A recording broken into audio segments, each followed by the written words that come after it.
Bonjour chers internautes de GFM.sn, nous avons le plaisir de recevoir aujourd'hui pour votre émission 13 minutes pour convaincre M. Fadel Barro, coordinateur de Y'en a marre.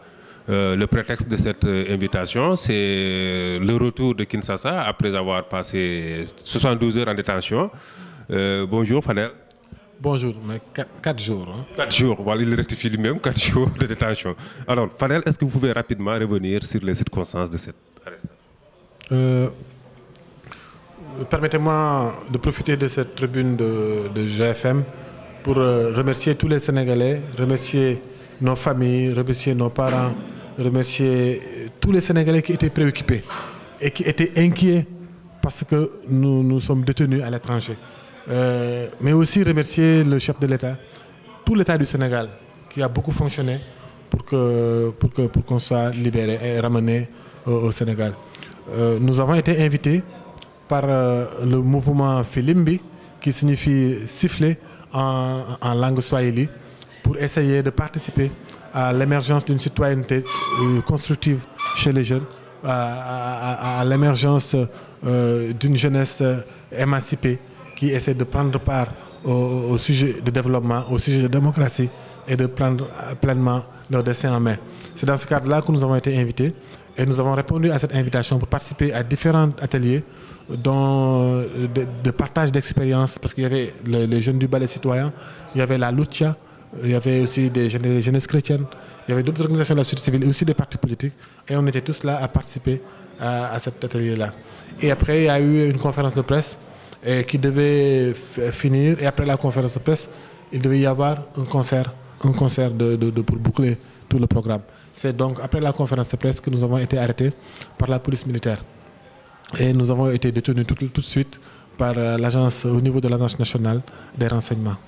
Alors, pourquoi vous avez été arrêté? Est-ce qu'au cours de la conférence de presse, vous avez eu à tenir des propos allant dans le sens de déstabiliser ou bien déranger le régime de Kabila? Il n'a jamais été question, mais jamais été question de parler du régime, en tout cas, on a donné notre avis sur le régime de Kabila, notre opinion, mais il n'a jamais été question de l'attaquer ou de quoi que ce soit. Quelle est votre opinion sur ce régime? Il a été question de parler de valeurs citoyennes.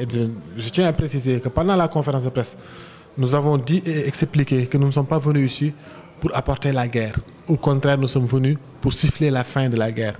Nous sommes venus pour dire aux jeunes d'arrêter d'être manipulés, d'arrêter d'être instrumentalisés et de verser de leur sang. Parce que les Congolais, à l'instant de tous les Africains, ont suffisamment versé leur sang pour arriver à la paix, à la liberté et à la démocratie. C'est de ça qu'on parlait. Et nous, on ne nous a jamais reproché autre chose, en fait.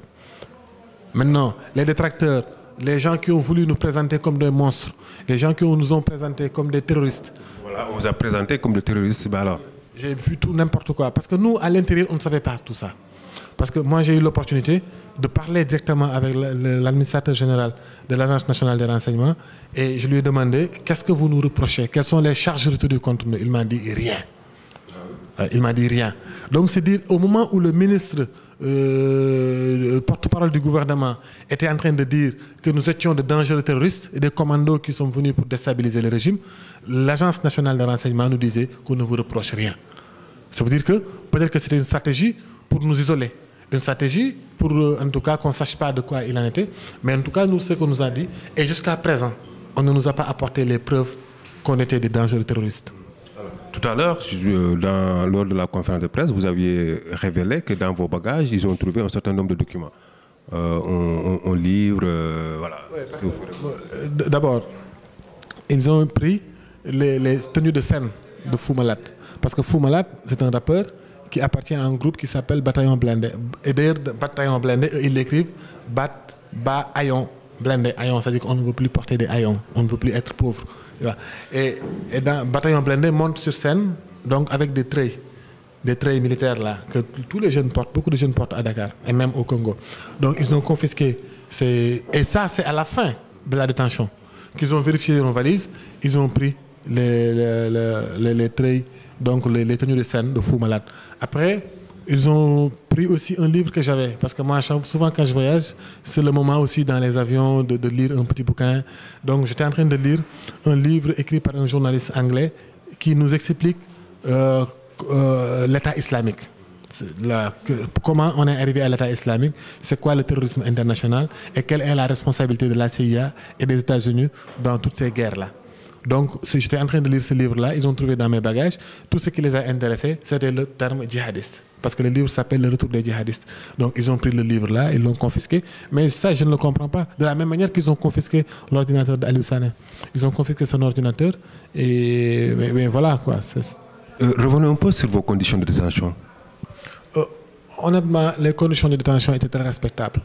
Ils ont respecté notre dignité. Très tôt, dès l'arrestation, j'ai vu l'administrateur général de l'Agence nationale de renseignement venir nous demander, est-ce qu'on a été bien traité, est-ce qu'on a été frappé. Et il s'est préoccupé de ça, même à un moment où on n'avait plus de chaussures, il est venu nous apporter des babouches. Parce que pendant la détention, on confisque tout, vos ceintures, vos bracelets, vos montres, tout. Et vos chaussures en même temps. Donc il est venu nous donner des... Parce que lui-même a dit, mais pourquoi vous les traitez? Il faut les donner des chaussures. Ils n'ont tué personne. C'est lui qui le dit. Donc c'est dire qu'on a été bien traité, on a été vraiment bien respecté.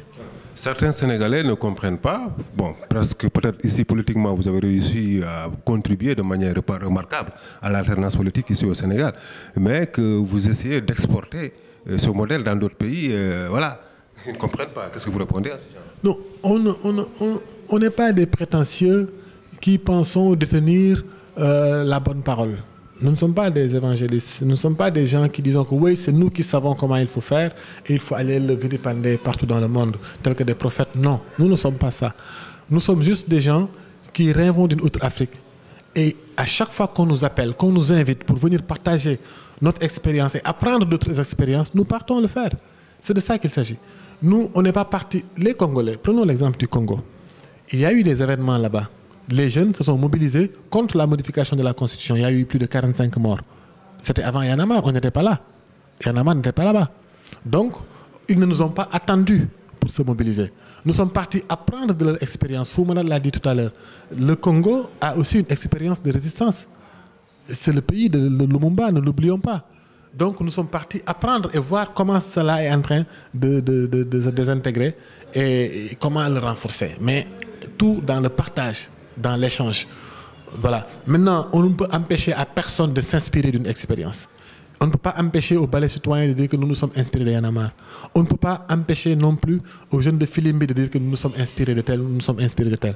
Mais pour nous, tout ça doit être une chance pour l'Afrique. Parce que dans un pays où les gens utilisent des kalachnikovs, vous venez apporter un sifflet. Ça veut dire que les mentalités sont en train de changer.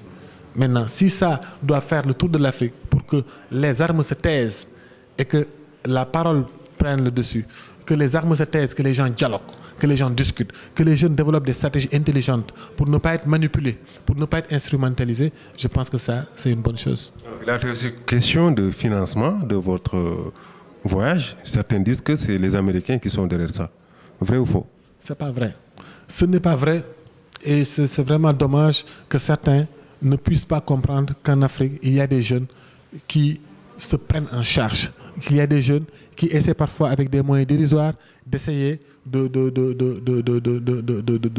s'inspirer de leur histoire, de leurs propres problèmes, de leur propre réalité pour essayer d'avoir un lendemain meilleur.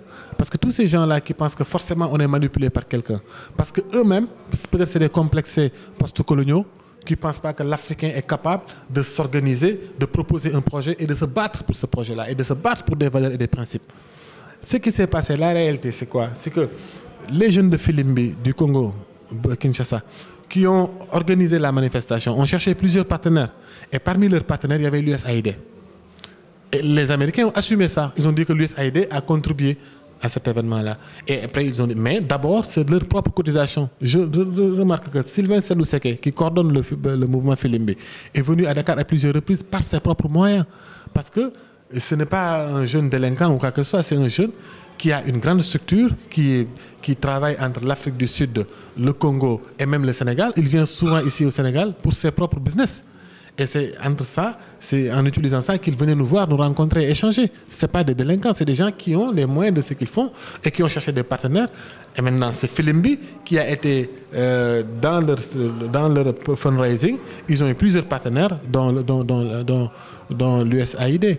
À part ça, je ne vois pas en quoi cela peut être source de manipulation ou quoi que ce soit. Le plus important, et vraiment, ça, j'insiste là-dessus, c'est quels sont nos principes, quelles sont nos valeurs, quel projet nous avons, qu'est-ce que nous pensons de notre continent. Est-ce que dans ça, il y a la manipulation, la main des étrangers? Je ne le pense pas. Je ne le pense pas, et je peux même dire de la manière la plus ferme qu'il n'y a pas de main étrangère derrière nous. La seule main qui est derrière nous, c'est la mobilisation des jeunes. C'est l'aspiration à un changement. C'est cette ferme volonté de vouloir bousculer un peu les rangs, secouer les stéréotypes pour que les jeunesses puissent s'émanciper.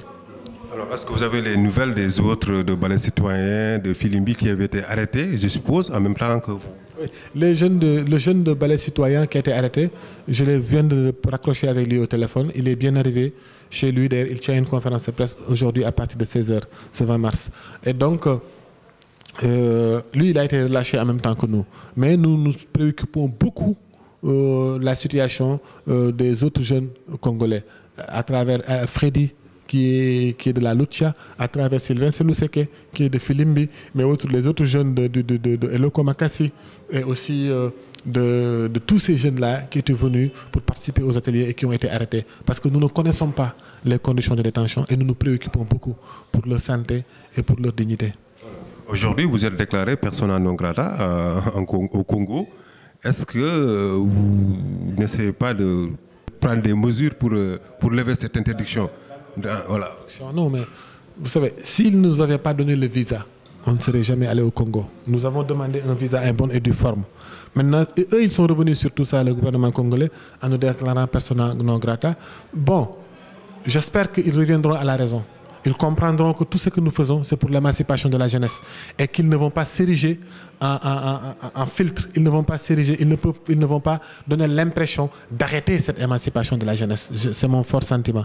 Et j'espère que très tôt, ils se rendront compte, quand on va s'estomper toutes ces préoccupations claniques, partisanes de se maintenir au pouvoir, quand tous ces intérêts purement personnels vont être tus, ils verront l'intérêt supérieur de la jeunesse africaine et ils nous accepteront là-bas à bras ouverts. Vous êtes annoncé au Burundi, vous y allez? Mais bien sûr, en fait, au Burundi, on a reçu l'invitation de Burundi bien avant même l'invitation même du Congo. Comme d'ailleurs, on a reçu l'invitation du Congo bien avant l'invitation du Balai Citoyen. Vous voyez? Donc ça a tardé, mais ça s'est fini par arriver.